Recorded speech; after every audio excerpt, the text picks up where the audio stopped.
Alors, honnêtement, Frédéric, qu'est-ce que tu pensais que le coaching allait t'apporter?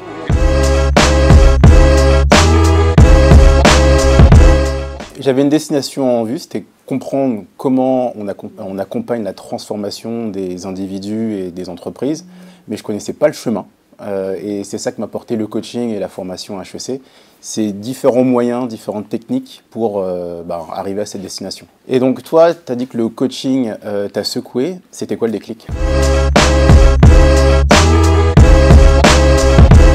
Dès le premier module, les 2 premiers jours, on nous a posé cette question, pourquoi vous êtes là? Et on nous a reposé plusieurs fois la question jusqu'à ce que vraiment on comprenne ce que ça venait chercher. C'était justement, qu'est-ce que nous on attend du coaching, qu'est-ce qu'on vient travailler sur nous? Et en fait, cette question, elle est essentielle parce que une fois qu'on va se mettre à coacher, on va être sur phase de projection, on va se prendre des effets miroirs, on va rencontrer des résistances. Et si on n'est pas au clair sur nos parts d'ombre, sur ce qu'on est venu réparer avec du coaching, le travail par la suite, il peut être plutôt compliqué.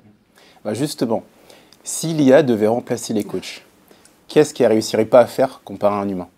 Justement, challenger. L'IA, elle répond aux questions qu'on lui pose. Elle ne va pas composer avec ce qui émerge, elle ne va pas nous challenger, quoi. Moi, je pense aujourd'hui que l'IA, elle va plutôt niveler par le haut le coaching en nous forçant à vraiment travailler la proposition de valeur qu'on va offrir au coaché. Donc, c'est plus une opportunité, là. Et toi, à quel moment tu t'es dit, ça y est, je suis coach?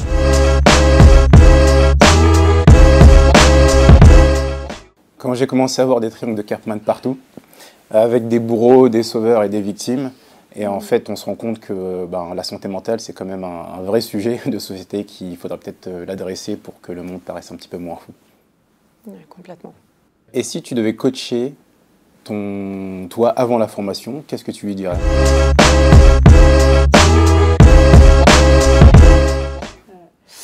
Je lui dirais, accepte tout de suite que tu n'as pas de prise sur le contenu, que tu peux préparer tous les plans que tu veux. Ce qui va uniquement compter, c'est le cadre que tu vas poser et tenir ce cadre avec ton coaché. Qu'est-ce que tu lui dirais au jeune Frédéric qui n'est pas encore coach? Je lui dirais, les émotions ont un rôle à jouer dans la transformation, chose que je n'avais pas avant, avec un esprit d'ingénieur, très rationnel. Et la formation m'a aidé à comprendre le rôle des émotions dans le fait d'engager toutes les parties de l'être.